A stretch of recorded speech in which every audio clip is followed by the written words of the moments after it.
I spent the past 2 weeks researching Chainlink, and what I discovered was truly shocking. It made me go from bullish to bearish to bullish yet again. It also makes me believe that the price action of Link is going to be different from what we've seen in the past. So today I'll share with you everything that I found in this ultimate Chainlink review. I'll rate this project across 6 different categories and end with my final verdict. But first, here's a quick refresher for those who need it. So Chainlink was created in 2017 and its primary goal was to solve the Oracle problem. This refers to the fact that blockchains cannot access real-world data by themselves. Like if a dApp or smart contract needs to make a decision based on some weather data or sports result, it's not easy to bring that info onto the blockchain in a secure and reliable manner. That's why they need oracles, which are systems designed to take off-chain data and bring it on-chain in a way that smart contracts can use. Without oracles, blockchains would be super boring because they'd have to stick to on-chain data and they wouldn't be able to interact with the outside world. Fortunately, Chainlink is tackling this problem by creating a decentralized network of oracles, which is just a fancy way of saying that they're incentivizing a bunch of computers around the world to provide real-world data to smart contracts. To be specific, these computers retrieve data from different sources, aggregate them, and then deliver a single validated data point that smart contracts can use. So when someone says the Chainlink network, they're actually referring to all the different oracles out there that are running the Chainlink protocol. Now, when those oracles follow the rules and provide useful data, they get rewarded in Chainlink's native token, Link. Oracles, otherwise known as node operators, can also stake Link if they want to qualify for certain data requests that require a stake. But in general, staking Link is completely optional, and the network uses a reputation system to select oracles for a given data request. So that's Chainlink in a nutshell. It's an infrastructure project that other crypto projects can utilize. But let's turn to the first category to evaluate, their core product. Right off the bat, I'm super impressed by all the products they offer. Like their market and data feeds pretty much power all of DeFi, because DeFi apps need accurate price data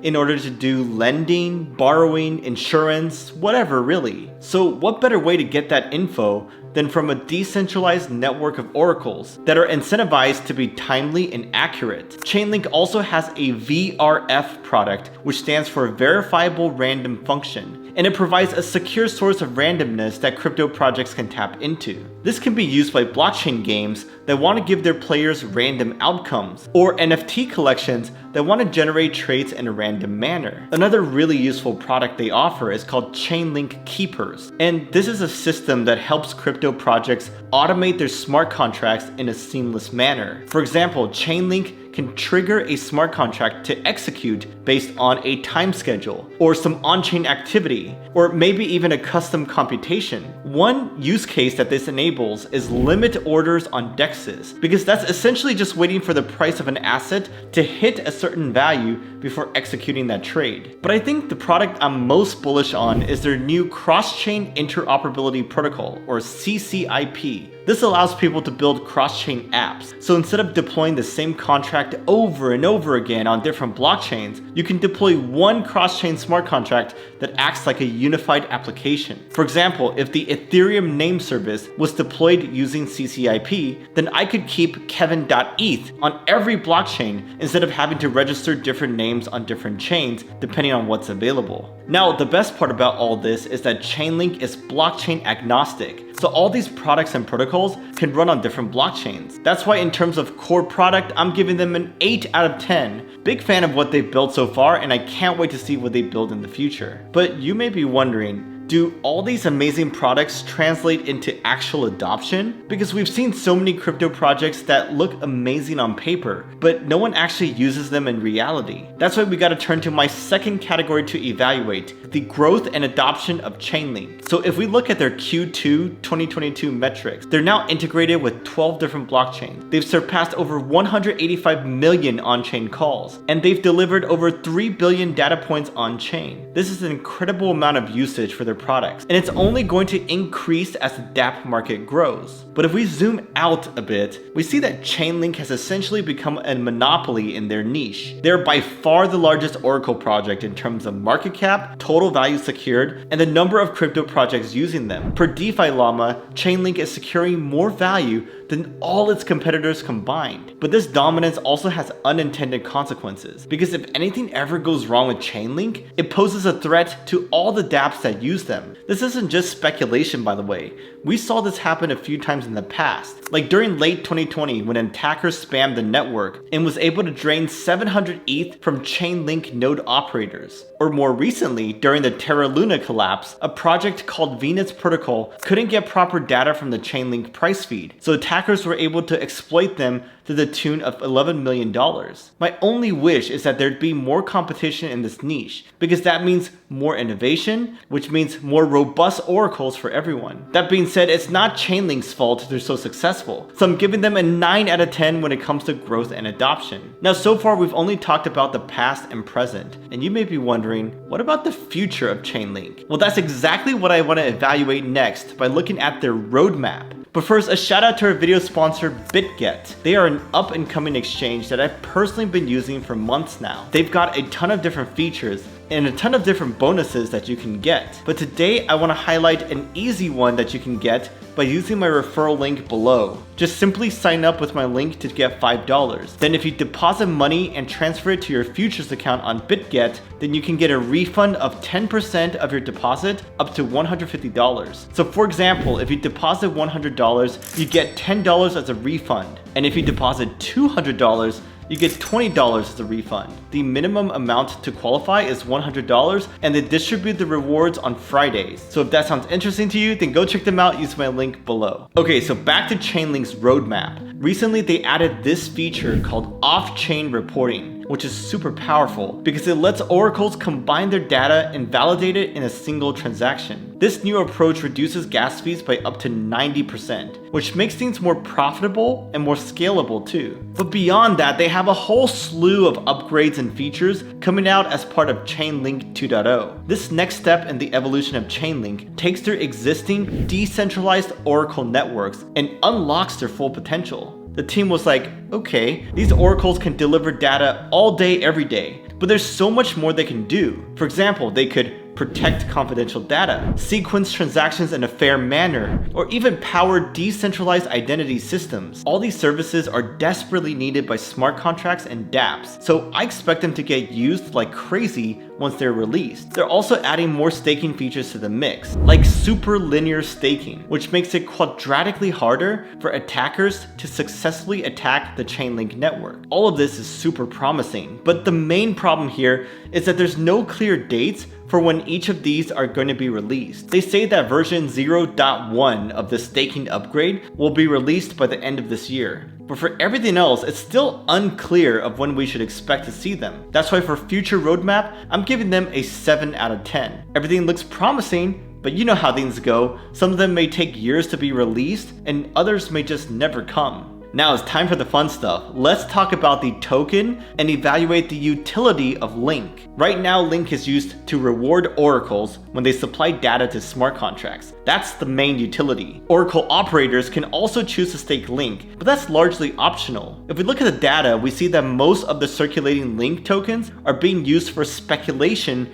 rather than rewarding node operators. So that's not a good look when most of your token activity is represented by something else other than your primary use case. This may be why some people argue that the Chainlink network can operate just fine without the Link token. Honestly, I think this whole thing is just unfortunate because Chainlink is generating so much economic value for other crypto projects, but very little of that is being captured by their Link token. On the other hand, they do have Chainlink staking on the horizon, and this new feature may fix a lot of those issues. Like they're going to make Oracle operators stake Link and penalize them if they deliver inaccurate data. They're also going to let the community participate by giving us rewards if we alert the network that some oracle is misbehaving. Then they're going to change the oracle selection process to consider how much link an oracle has staked, in addition to the existing reputation system. All this extra utility could do wonders for the price of link, because people will actually need the token in order to use the network to its fullest. So all things considered, I give them a 5 out of 10 when it comes to token utility, because it's just not good right now. But there is hope for the future. Now there's something else we gotta evaluate when it comes to the token, and that's the token distribution. During the Chainlink ICO, they issued 1 billion link tokens, and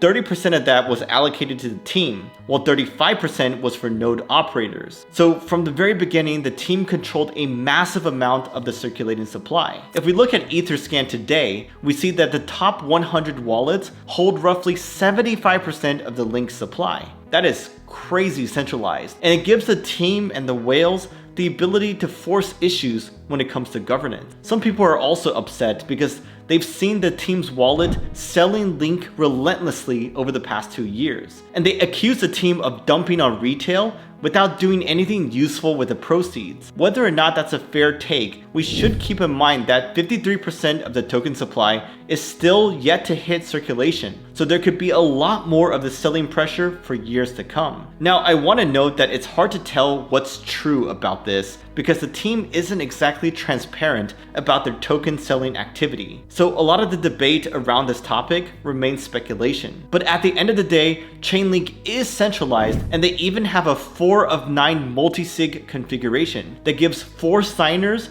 the power to update every oracle in their network by force if necessary. This is extreme power that I hope to God does not get compromised, or else it would put the entire DeFi world at risk. Some defenders have said that this is necessary because Chainlink is a critical public utility, and this centralized setup gives them the ability to respond to threats as quickly as possible. As for the link selling, defenders point out that the team is using it for their community grants program or to pay for their large team. They're not just using it to buy their founders private jets like Ripple. I do want to note that this selling does increase the amount of tokens that the team owns. Like, they went from 30% down to 15%, so it's getting more decentralized in that sense. But most of that has gone to other whales because the supply of Link owned by the top 1% of addresses has been steadily climbing. So in terms of token distribution, I rate them a 4 out of 10. It's not the worst offender out there, but it has a lot of room for improvement. Now, no Chainlink video would be complete without mentioning the infamous Link Marines. So let's do exactly that and evaluate its community. So Chainlink's community members are called the Link Marines, and they are extremely passionate about this project. I see them everywhere on Twitter posting memes, spreading the gospel,